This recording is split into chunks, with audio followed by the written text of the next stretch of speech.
On ne veut plus le mouvement prendre l'ampleur pour le 10 septembre et on va vous expliquer, nous, les grosses actions qu'on a mis en place avec notre association qui s'appelle la Brèche par rapport justement au mouvement du 10 septembre. On vous invite à regarder déjà les capsules qu'on a fait là-dessus. On vous avait présenté notre outil de générateur de visuels sur le site onneveutplus.fr et puis aussi regarder les vidéos du Canard Réfractaire sur le 10 septembre où il parle de différents modes d'organisation, de comment est-ce que c'est en train de monter. Et c'est vrai qu'aujourd'hui, on voit partout en France, dans plein de villes, même dans des petites villes, je vais dire des villages, mais peut-être des petites villes, avec des assemblées générales qui regroupent 30, 40, 50, jusqu'à 500, voire 1000 personnes, avec des idées d'action pour le 10 septembre et pour après, des organisations et tout. Et ça, c'est vraiment super. Et donc, du coup, nous, on voulait revenir par rapport à ça, vous expliquer un peu la démarche qu'on a eue nous avec On ne veut plus et puis où est-ce que ça peut aller, comment est-ce qu'on analyse tout ça. On va en parler avec Chris. Chris, comment est-ce que ça va ? Là, ça va très très bien. C'est plutôt une bonne chose là de voir les choses se réchauffer, s'accélérer, mettre en mouvement. On va peut-être en parler. C'est intéressant et en plus, alors il y a pas Zoé pour en parler, mais elle dirait la même chose. Ce qui est sûr, c'est que nous, on a toujours dit que notre travail était un travail militant et que notre travail médiatique était un travail de journalisme militant, voilà, journalisme intégral, comme dirait Gramsci. Et qu'effectivement, c'était pas le but final de divertir ou d'informer. Le but final, c'est aussi de se solidifier, de s'organiser et de pouvoir influer de manière plus concrète la vie politique, etc. Et donc là, il y a un mouvement, on met nos ressources, qu'elles soient intellectuelles, en main-d'œuvre, en finance, au service du mouvement du 10 septembre, là, qui nous semble quand même quelque chose d'important, qui fédère beaucoup de gens, qui fédère beaucoup de mots d'ordre, donc on y va, quoi. Ouais, on va revenir là-dessus un petit peu parce que justement, nous, c'est quelque chose qui nous occupe énormément, sincèrement. Enfin, je veux pas nous faire passer pour des martyrs parce qu'on fait ça aussi parce qu'on apprécie ça et puis parce que c'est du militantisme. Mais en ce moment, on est à fond. Tous, on a militarisé la brèche, quoi. On est tous à nos postes. Et c'est là qu'on voit aussi la force d'avoir une association militante où chacun a un rôle bien défini parce qu'en fait, c'est pas le moment de se poser des questions, quoi. Il y a des choses où il faut avancer et savoir ce qu'on fait sans avoir besoin d'en parler avec toute l'association tout le temps parce que si on le fait pas, en fait, ça va juste nous passer sous le nez parce qu'il y a une date précise. La date, c'est le 10 septembre. Et ce ne sera pas après qu'il va falloir être prêt, quoi. Il faut être prêt pour le 10 septembre. Alors évidemment, après, ça va continuer. Si vous vous mettez en grève le 12 septembre alors qu'il y a une grève générale depuis le 10 septembre, ce sera très bien aussi. On ne va pas vous en vouloir. Mais je pense qu'il faut quand même être prêt pour ce délai. Et j'ai envie de commencer par là, justement, pour dire que c'est pour ça aussi que nous, on a mis en place des kits militants, du matériel, pour que les gens puissent commencer à coller dès maintenant. Vous avez peut-être vu ça sur Instagram ou sur Twitter ou sur le Telegram si vous êtes sur le Telegram. En fait, ce qu'on a fait avec On ne veut plus, c'est qu'on a un groupe Telegram où les gens ils viennent et on leur a dit, ben voilà, si vous élisez un binôme paritaire avec plus de 15 personnes qui élisent ce binôme paritaire, bien nous, on peut vous fournir du matériel pour commencer à coller des affiches et tout ça. On s'est dit ça pourquoi ? Parce qu'on a en tête le mouvement des Gilets jaunes, notamment Position Revue est né du mouvement des Gilets jaunes, où un des défauts du mouvement des Gilets jaunes, c'était le manque d'organisation, parce que quand il y a une spontanéité populaire, quand on est 500 à faire une AG, des fois c'est compliqué de choisir une action. Or, c'est pas à la brèche de choisir les actions que vont faire les gens dans la localité, ça c'est sûr, parce que déjà on n'a même pas conscience des problématiques locales des gens, puis on n'est pas là pour faire ça. Par contre, c'est évident qu'il va falloir coller pour le 10 septembre. S'il y a une action qui est évidente, c'est qu'il va falloir prévenir les gens qu'il y a le 10 septembre. Et donc, on s'est dit que quelque chose qu'on peut faire qui ne nous sera jamais reproché, c'est d'aider les gens à avoir du matériel pour coller le 10 septembre, quoi. Alors ce qu'on a fait, c'est qu'on a demandé aux gens d'avoir un groupe de 15.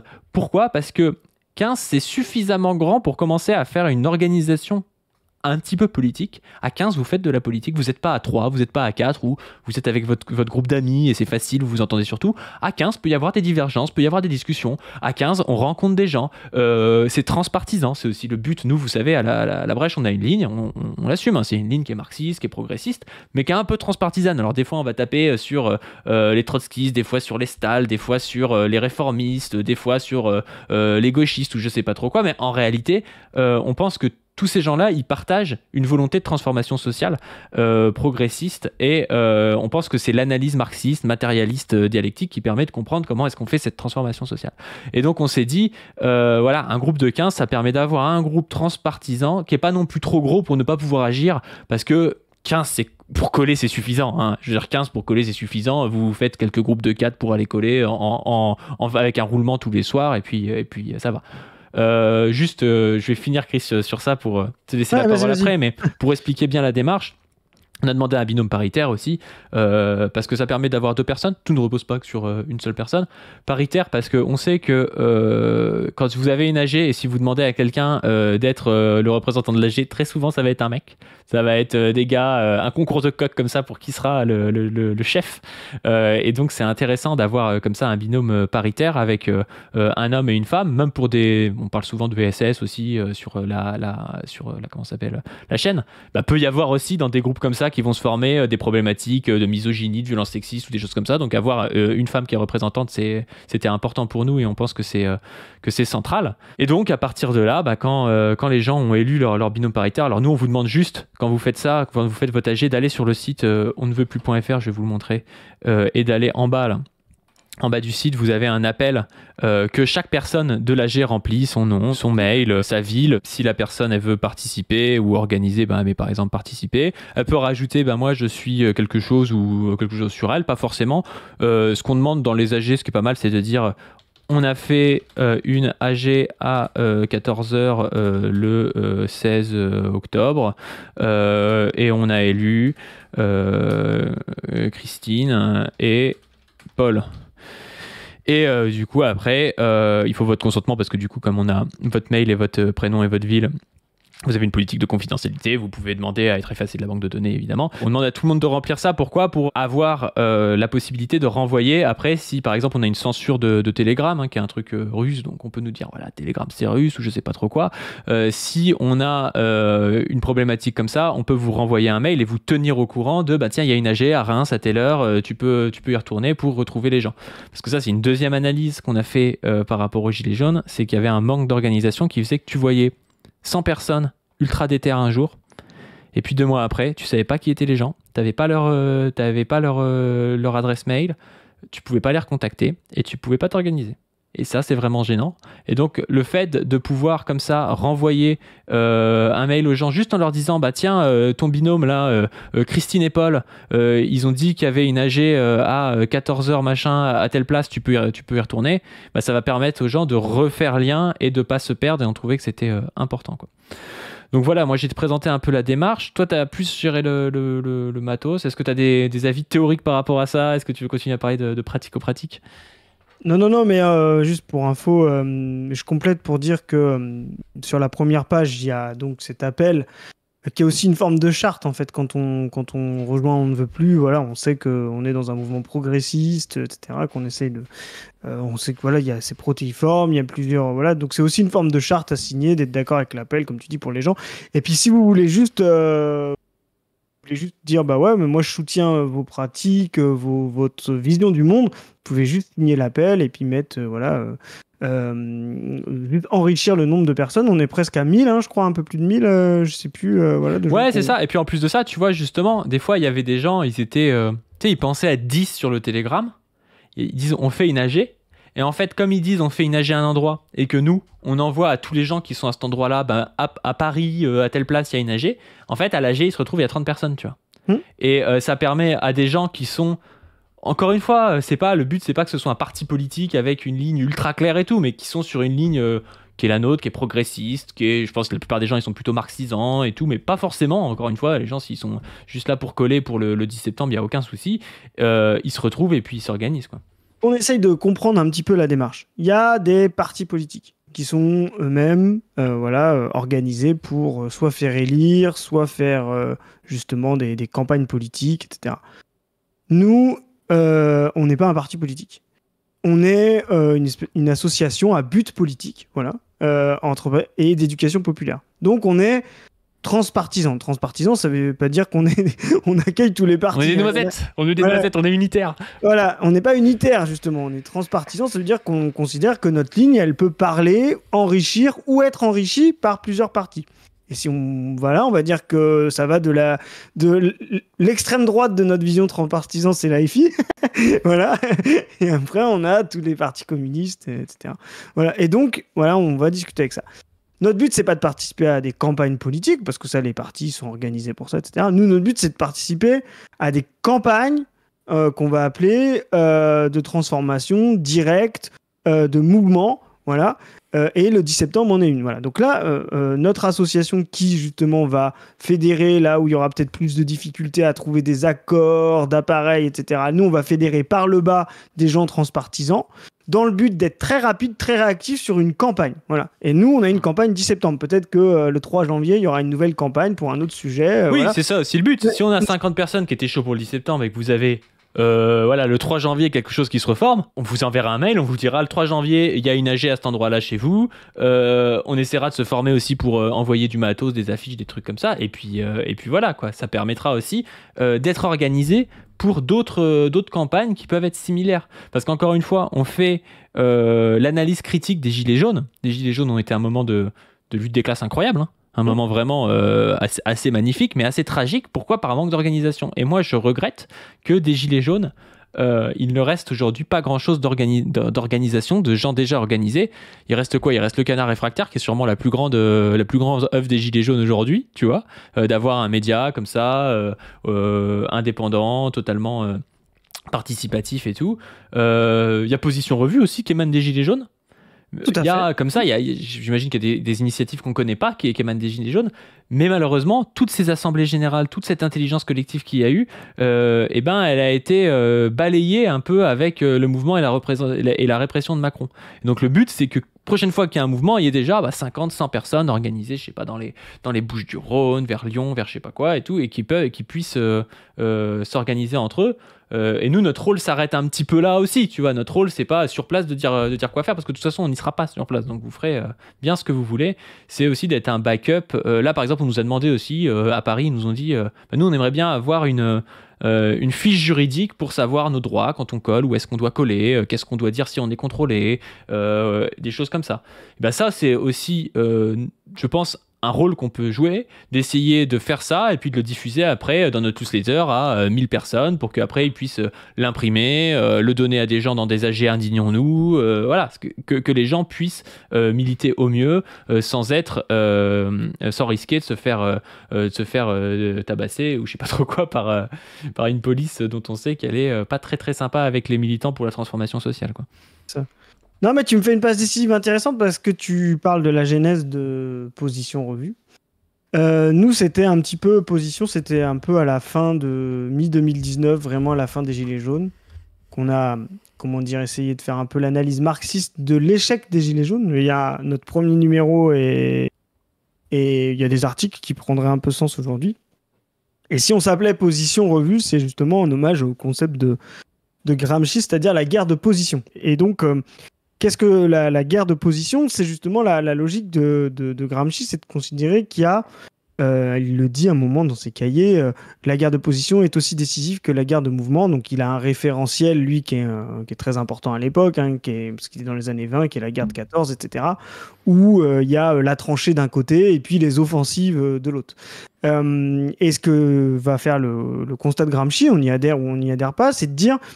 Il a des concepts très importants, on pourrait y revenir, mais il va dire, par exemple, dans les pays avancés, la société civile est plus organisée et elle va amortir les crises étatiques, là où les crises étatiques, comme en 17, dont on a parlé, vont être tout de suite se retrouver en crise nationale et tout de suite dégénérer en crise politique et en crise prolétarienne. Ça va tout de suite être on ne veut plus et le on ne peut plus. Mais ce que va dire Gramsci, c'est de dire, mais oui, mais dans les sociétés un peu plus... où la société civile est plus constituée, un peu plus occidentale, eh ben, l'État ne peut plus, mais on va dire le bas a du mal à accoucher de on ne veut plus. Voilà, et il dit, bah voilà, il y a ce tampon de la société civile qui fait le truc entre les deux.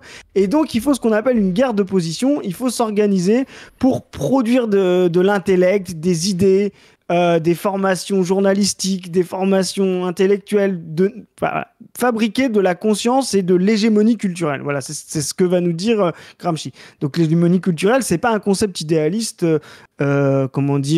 simplement en disant voilà, on s'organise et puis on met des idées. Non, c'est de solidifier des idées qui sont dans l'air, qui justement ne peuvent pas se solidifier parce qu'il n'y a pas de crise politique et matérielle aussi intense que dans des pays un peu plus périphériques. Voilà.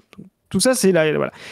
Et cette guerre de position, nous, quand on a pris l'hommage à Gramsci, parce qu'on est très gramschiste chez Position Revue, n'en déplaise à certains, cette guerre de position... non, il y a des marxistes qui détestent Gramsci. Il y a des non-marxistes qui adorent Gramsci aussi. Ouais, voilà, c'est peut-être le même problème d'ailleurs, mais de manière dialectique. Mais voilà, donc l'idée, c'était, nous, ce qu'on a considéré, c'est de se dire, en fait, il y a eu une guerre de mouvement, les Gilets jaunes, mais comme la guerre de position n'était pas bien positionnée, elle a échoué. Voilà. Donc tout ce qu'on a fait après, c'est-à-dire la revue, l'agite-propre sur, c'était beaucoup de montants, sur Twitter, le fait de constituer avec Padu, puis après avec Zoé, créer le graphique, faire des analyses électorales, faire des analyses voilà, diffuser petit à petit des idées, construire des pôles intellectuels, etc. Ça, c'est notre guerre de position qu'on a fait, qu'on continue de faire avec la brèche, qu'on continuera de faire après, etc. Qu'on fait avec Position, qu'on fait avec Pas du Team. Donc quand vous écoutez Pas du Team et que vous participez, vous nous mettez un com gentil ou même pas gentil d'ailleurs, voilà, vraiment, vous participez à la guerre de position. Et là, on ne veut plus, c'est de la guerre de mouvement. Voilà. Là, on revient justement dans la crise de l'État. On a une crise politique, on a une crise nationale, comme disait Lénine. Et là, on peut accélérer les choses. C'est-à-dire qu'on peut faire des offensives tout de suite, des campagnes offensives pour on a eu Bayrou et maintenant on peut avoir Macron. Et là, c'est la distinction que va faire Gramsci. Et là, on ne veut plus. C'est pas c'est pas notre tranchée. Notre tranchée, c'est la brèche. Et on ne veut plus, c'est notre offensive. Alors j'espère que ce sera mieux que Verdun, hein, mais tu vois. Mais voilà, c'est notre offensive justement pour faire avancer la ligne de front. Voilà, là, et donc, là, c'est pour ça qu'on est tous sur la brèche, voilà, à se mobiliser et à essayer de mettre du mouvement. Et donc, c'est comme on a dit, on va être un petit peu moins dans le commentaire, dans la culture, dans l'analyse. Va falloir coller, faut se relever les manches, faut s'organiser, faut discuter, faut trouver des actions, faut implanter, faut faire avancer la ligne de front. Voilà, la ligne de front était, on va dire, électorale dans le commentaire. Là, elle peut être sociale et il faut tout faire pour bouger. Donc là, on ne veut plus. C'est, on va dire, notre offensive, c'est nos blindés qui essayent de creuser la tranchée d'en face et de faire avancer la ligne de front. Donc, comme disait Gramsci, voilà, la guerre de position, c'est une phase d'accumulation d'hégémonie. Et je pense que on commence, vous nous le dites sur la chaîne, avant j'étais pas marxiste, maintenant je suis marxiste, etc. Ça m'intéresse, voilà. Et donc, on accumule des grains de sable, voilà. Et la guerre de mouvement, c'est l'étincelle qui va cristalliser et fabriquer le cristaux de verre de ces grains de sable-là, c'est-à-dire qui va faire ce passage de la quantité à la qualité. Une fois qu'on a bien accumulé des ressources, pour ceux qui font des jeux de stratégie, voilà, la guerre de position, c'est quand on accumule des ressources, et puis à un moment donné, vous savez, vous avez des offensives dans les jeux de stratégie, là, vous faites une offensive et vous essayez de gagner des lignes de front. Et là, voilà, on est typiquement passé, à mon sens, de la guerre de position à la guerre de mouvement, c'est-à-dire le passage de la brèche, toutes ces ressources qu'on a accumulées, à la guerre de mouvement, on ne veut plus. Je ne sais pas si c'est très clair, mais en tout cas, ce qui était intéressant, nous, c'est que tu as bien fait de rappeler Position, que c'était accumulé justement au refroidissement des Gilets jaunes. Nous, on a considéré que les Gilets jaunes n'avaient pas cristallisé, avait été quelque chose d'important, mais n'avaient pas cristallisé parce que avant les Gilets jaunes, on n'avait pas eu assez de guerre de position. Et donc, c'était Position Revue servait à ça, et ensuite, toutes les entités qu'on a créées depuis servent à ça. Mais maintenant, on est revenu dans une guerre de mouvement, quoi. Et on va voir si, justement, tout ce que nous, on a réussi à mettre en œuvre, parce qu'on se définit comme des militants, on le sait, ça a créé des polémiques, mais ça, on ne lâchera pas. Et là, on vous le montre. De manière concrète, voilà, on met nos ressources pas à faire ce qu'on fait d'habitude, on crée des affiches, on fabrique des affiches, on les édite, on les imprime à nos frais, on les expédie, on met en place un centre logistique, on remercie nos camarades du Nord qui gèrent ça, etc. pour que justement ce travail militant ne soit pas que des paroles, quoi. Là, comme disait Lénine, il faut être un révolutionnaire en acte et pas en parole. Ben, nous, on essaie d'être des militants en acte et pas en parole. Voilà, donc on ne veut plus, c'en est une émanation. Moi, j'ai envie de... T'as cité Lénine et Gramsci, moi j'ai envie de citer Mao. Tu sais, quand Mao, il dit le révolutionnaire doit être dans la société comme un poisson dans l'eau, tu vois. Et je trouve qu'il y a vraiment de ça. T'es dans des périodes... où c'est un peu froid, ben là on fait du paye ton droit tard, on fait des trucs un peu marrants, on fait pour que les gens continuent à s'intéresser à de la politique dans des moments qui sont pas très politiques, dans des moments où les gens s'en foutent un peu de la politique, mais on continue à parler de politique, et dans un paye ton droit tard on peut aller parler de marxisme, de choses comme ça. Ou alors c'est l'occasion aussi de faire des articles théoriques, de faire de la théorie politique pour justement faire un petit peu une panoplie comme ça d'armes qu'on va utiliser après au moment où on va être dans la guerre de mouvement. Quand on est dans les élections, bah là on fait de l'analyse électorale, on parle plus avec le graphique, on fait des choses comme ça. Et puis là on arrive dans un moment où on est, l'histoire se réchauffe et là on doit prendre position rapidement, se mettre en mouvement même rapidement plutôt, et là justement bah, nous ça a été on ne veut plus, ça a été notre manière de faire ça. On ne veut plus, il faut aussi se rendre compte de quelque chose, c'est que c'est orange. Le orange c'est un peu entre le rouge et le jaune, bah, il y a un peu de ça quoi, c'est d'essayer d'avoir le côté spontanéité, transpartisan qu'ont eu les gilets jaunes, mais en rajoutant un petit peu notre touche, parce que nous, on pense qu'il y a vraiment quelque chose, enfin, moi, quelque chose que je déteste, c'est les gens qui ne disent pas, tu sais, t'es dans une AG de gilets jaunes, tu sais très bien que machin c'est un nanar, machin c'est un marxiste et tout, et les gens font semblant qu'ils ne parlent pas d'une position et avec une idéologie. Nous, on ment à personne, nous, on est marxiste, on le dit, c'est écrit noir sur blanc, tout le monde sait que l'initiative vient de nous quand ils connaissent la chaîne. Par contre, ce qu'on voulait, c'était avoir une identité qui est peut-être plus large que l'appât du team ou que Position Revue ou je sais pas trop quoi, parce que on ne veut plus, c'est quelque chose qui est d'abord, avant d'être une ligne politique, quelque chose qui est une ligne de revendication où les gens peuvent se reconnaître, c'est-à-dire ils ne veulent plus de plein de choses, et s'ils ne se reconnaissent pas dans tout ce qu'on dit dans l'appât du team, en fait on s'en fout, parce que c'est plus large que ça quoi. Et donc ça a été pensé un petit peu comme ça, parce qu'on pensait que ça s'adapterait au moment politique dans lequel on était. Et je trouve que cette histoire d'être dans la société comme un poisson dans l'eau, c'est aussi ça, essayer de capter le mouvement, essayer de comprendre ce qui pourrait, pas de capter le mouvement même, parce que capter ça fait un petit peu récupération, je dirais de catalyser le mouvement, tu vois. Qu'est-ce qui pourrait concentrer et faire se multiplier ce qui est déjà là, ce qui est en germe, mais ce qui, si on n'aidait pas un petit peu à catalyser le truc, pourrait aussi s'éparpiller comme une multitude comme ça de gens qui font plein de trucs sans que ça ait une efficacité assez forte. Et c'est pour ça que nos histoires de distribution de matériel, on pense que c'est assez important, parce qu'il y a plein de gens qui nous ont dit bah, moi je veux aller coller, mais j'imprime en scred sur mon imprimante de bureau, et puis t'arrêtes de te faire choper, t'imprimes 20 tracts ou je sais pas trop quoi. Et là, nous, on a quand même pu déjà, moi je le dis parce que j'en suis assez fier, on a pu déjà distribuer là dans notre centre, enfin ça a été livré dans notre centre de logistique qui est à Lille du coup. Vous pouvez d'ailleurs aller sur le Telegram pour aider dans le centre logistique pour dispatcher les kits partout en France. On a déjà 2000 affiches, 40 000 affiches en A5, 2000 affiches en A2. 4000, parce que là, on vient de faire une recommande. Oui, 4000 parce qu'on a une deuxième, mais ne spoil pas. On a déjà 2000 affiches, 40 000 flyers en A5, voilà. Et 5000 stickers. Ouais, c'est ça. 5000 stickers, donc qui vont être divisés en 10 packs. Et comme ça fonctionne, là c'est déjà parti pour Lille et Paris. Aujourd'hui ça part pour Nantes, Rennes, Strasbourg. On espère rapidement pouvoir faire partir pour Lyon. Là je vais avoir une visio avec les gens de Bordeaux, donc on va faire partir pour Bordeaux. Et il y a plein de gens qui nous demandent aussi, qui sont dans des villes plus petites où c'est peut-être plus compliqué de constituer le groupe de 15, mais qui ont l'air ultra déter et qui vont, je pense, finir par réussir à constituer leur groupe et puis leur binôme. On voulait pas vous en faire la pub sur la chaîne, sur l'Insta et tout, et leur dire bah il y a plus de kits pour vous, c'est déjà parti pour les grandes villes. Du coup on a recommandé 10 nouveaux kits, donc on a recommandé 2000 affiches, 40 000 flyers et 5000 autocollants pour pouvoir continuer à en dispatcher. Ça arrivera, je crois, vendredi, un truc comme ça à Lille. Donc ça pourra être distribué d'ici le début de semaine prochaine. Et puis entre le 7 ou le 8 septembre et le 10 septembre, ça pourra être collé. Ça peut même être collé après, en réalité, ces affiches avec marqué "On ne veut plus" avec la tête de Macron et Bernard Arnault. Ça passe à peu près partout, hein, dans toute période, je pense. Tant que Macron est encore là, ça a encore du sens. Tant que Bernard Arnault est encore là, ça a encore du sens. Et donc voilà, quoi. Puis de toute façon, si c'est caduque dès le 11 septembre, la dynamique, c'est que ça aura échoué. On a gagné, ouais. Voilà. Ou qu'on a gagné, ou qu'on a échoué. Mais dans tous les cas, voilà. Oui. Normalement, il y aura d'autres journées, comme vous rappelez, les Gilets jaunes, il y a eu acte 1, acte 2, acte 3. Enfin, le 17 novembre n'a pas été comment on dit, le climax du mouvement des Gilets jaunes, quoi. Donc, c'est sûr. Et c'est pour ça qu'il faut vraiment sortir ça de la tête. Si le 10 septembre, ça marche, mais voilà, on vous annonce à la télé que c'est pas aussi bien que ce qu'il y avait. C'est ce que ça va être, ça. Hein. Ça va être soit, sauf si la France est à feu et à sang, mais si la France est pas à feu et à sang, ils vont dire en fait que ça a floppé.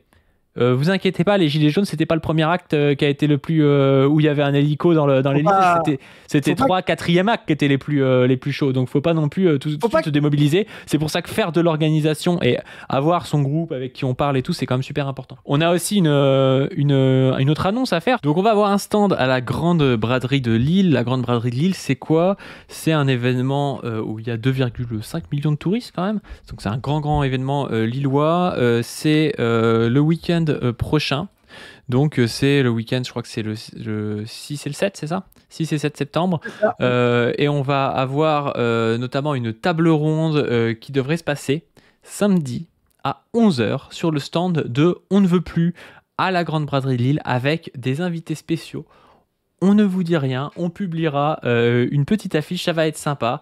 On va essayer de faire une captation live sur la chaîne YouTube On ne veut plus. Oui, parce qu'il y a une chaîne YouTube On ne veut plus qui est en train de se créer. Il y a plein de projets qui sont en train de se créer justement par rapport à On ne veut plus. Donc, ce sera un super live de lancement si on arrive à faire ça. On vous dit si on arrive parce que en quelques jours, arriver à faire une captation live professionnelle, c'est quand même pas si facile.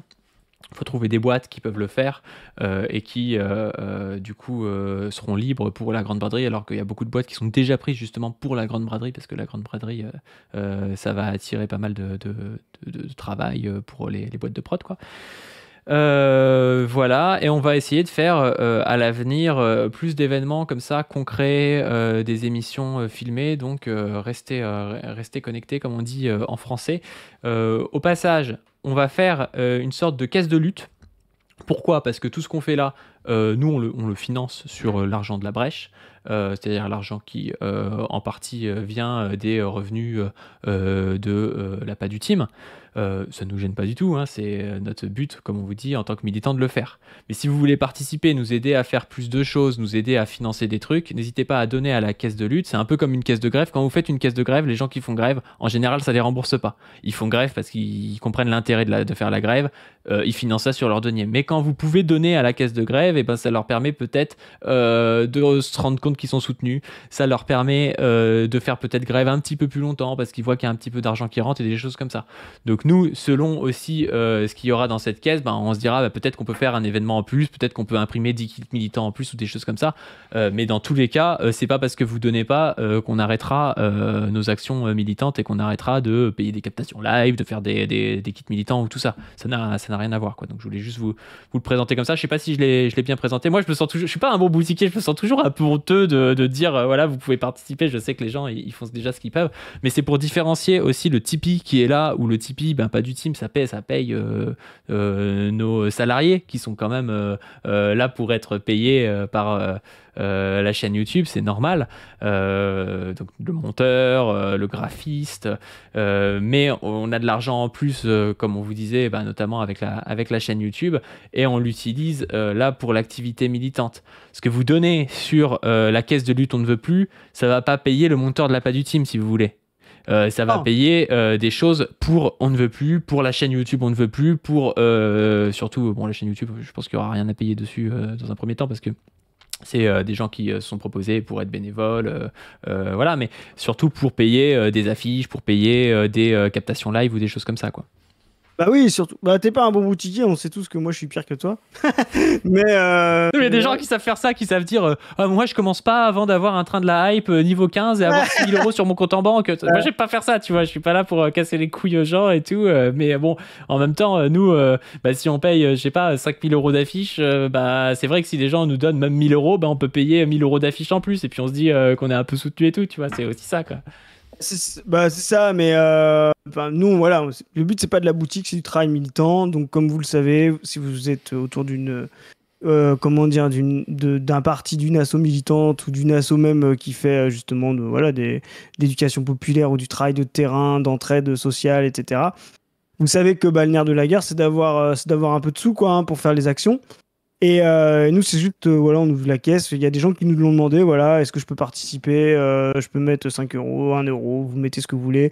La caisse, on va l'ouvrir. Demain, s'il y a 10 euros, bah voilà, ça paiera 2 affiches. S'il y en a 100, mais s'il y a rien, voilà. Mais on sait que c'est aussi des gens qui veulent participer comme ça, qui ont un Et peu puis j'ai envie de vous dire, moi, ça me fait autant plaisir si vous dites j'ai pas participé et j'ai pris une adhésion à la CGT. Ça me fait autant plaisir que si vous participez à la caisse de lutte hein, en soi. Hein. Exactement. Et si vous préférez donner à une caisse de lutte de la CGT qui va se mettre en grève, si vous préférez donner à un parti qui va se bouger, à faire un don, voilà. Oui, à une caisse de grève, à Gaza, à ce que vous voulez, voilà. vous faites ce que vous voulez. Hein, c'est ça, voilà. Mais si ça vous dit, on ouvre le truc, nous, ça va nous permettre effectivement peut-être de relancer une impression parce que de toute façon, comme on a dit, on le fera, ça fait partie de nos objectifs, ça fait partie de nos actions. Mais bah, si on a des choses en plus, on pourra en faire un petit peu plus, mais c'est pas, voilà. Mais c'est pas conditionné à ça. Les gens, ils ont quand même reçu des kits militants et tout. Donc voilà, c'est une caisse de lutte de on ne veut plus. On va l'ouvrir. Vous en faites ce que vous voulez. Vous diffusez ce que vous voulez. Vous la diffusez pas. Vous donnez dessus, vous donnez pas dessus. Voilà, c'est juste pour que ça existe parce que beaucoup de gens nous le demandent. Voilà. Et puis comme ça, c'est ciblé. C'est ciblé sur cette guerre de mouvement à ce moment-là. T'as parlé de la chaîne On ne veut plus, c'est important. Oui, c'est aussi la différence avec le Tipeee. C'est ciblé sur un mouvement qui est particulier et qui est. C'est une caisse à un moment donné. C'est pas comme le Tipeee qui est un truc sur du long terme où on est content d'avoir des dons récurrents sur le Tipeee parce qu'on sait que sur le long terme, on va en avoir besoin. Quoi. C'est ça. Et donc, notre idée, c'est aussi, tu vois, tu as parlé de la chaîne On ne veut plus. La chaîne, elle va devoir faire l'actualité de ce mouvement, de cette guerre de mouvement. Mais on veut aussi qu'elle cristallise, comme tu t'as dit tout à l'heure. On n'a pas réussi à cristalliser les Gilets jaunes, alors un petit peu avec Canard, etc. Mais là, on va essayer de cristalliser. On sait qu'on va avoir... On ne veut plus. Chaîne YouTube, is the new Canard réfractaire. C'est ce qu'elle dit. C'est le Canard réfractaire marxiste. Hein. Voilà, léniniste, marxiste. Mais voilà, donc c'est aussi un moment de se dire, voilà, comment on fait en sorte... Quand on monte une marche, qu'elle ne s'effrite pas derrière et donc ensuite qu'on soit prêt pour la deuxième parce que tout ça reste la transformation révolutionnaire reste non pas une étincelle, un mouvement d'un soir, voilà, d'un jour, mais un processus continu de plusieurs semaines. À l'échelle de l'histoire, ça paraît très ponctuel. À l'échelle des générations, c'est des années. Donc voilà, nous, ce qu'on veut, c'est participer à ça. C'est notre objectif, c'est l'objectif de l'asso derrière laquelle vous avez de l'appât du team, du position revue, les chaînes personnelles, demain la chaîne On ne veut plus, derrière laquelle vous allez avoir notre réseau militant qui est en train de se constituer et qui va se solidifier et qui sera prêt pour des nouvelles campagnes. Voilà. Et comme ça, voilà, à notre moindre échelle, on essaye de transformer les choses. Il y a des enjeux très décisifs. On refera du graphique, on en a fait un petit peu hier, mais on en fera de manière un petit peu plus pointue quand ce sera un petit peu plus tiède ou un petit peu plus froid, parce qu'on sait qu'il y a des endroits potentiellement révolutionnaire, où faut implanter de la conscience de classe, où faut implanter, voilà. Et donc, notre réseau qu'on essaye de constituer, on va essayer aussi, en croisant tout ça, d'avoir une stratégie cohérente entre les analyses, les gens qu'on capte à travers nos médias, les gens qu'on capte sur le terrain à travers les mouvements et les campagnes. Et voilà, c'est l'objectif de la brèche de l'asso. Voilà. Ouais, carrément. On va peut-être en rester là. Du coup, on vous met, comme d'habitude, le site, le Telegram, On ne veut plus. Vous pouvez le voir sur les réseaux sociaux aussi, On ne veut plus. Et puis, on vous met, du coup, la caisse de lutte. On ne veut plus en lien si vous pouvez ou si vous avez envie de faire un petit don. Et on vous tiendra au courant de toute façon sur les réseaux de l'avancée de tout ça, en espérant être à court d'affiches très rapidement. Ça voudra dire qu'il y aura eu de la demande et qu'il y aura eu des affiches collées dans toute la France. Et puis sur ce, on vous dit de vous à plus. Enfin, abonnez-vous comme d'habitude, le Tipeee, Oubliez pas, Information Revue, pas dû et tout ça, quoi. oubliez pas, si vous avez pas le pour des raisons qui vous appartiennent, on s'en fiche, et que vous pouvez pas coller ou quoi, et transformer les réseaux sociaux avec le générateur, ça continue, on est à 8 jours du 10 septembre. Mettez du on ne veut plus sur vos bannières, sur vos PP, le générateur continue de fonctionner à fond. On va atteindre le 1 million de vues en moins de 15 jours, plus de 100 000 visuels générés, donc continuez de tartiner du on ne veut plus, des visuels on ne veut plus jusqu'au 10 septembre, et même après, c'est aussi un moyen de marquer les esprits et de faire cette guerre là pour le coup, cette guerre allez, entre la position et le mouvement, quoi, de demi-position, demi-mouvement, ouais, être dialectique dans la dialectique, quoi. Ouais, c'est ça. Et sur ce, soyez comme un poisson dans l'eau et on vous dit à plus. Salut. C'est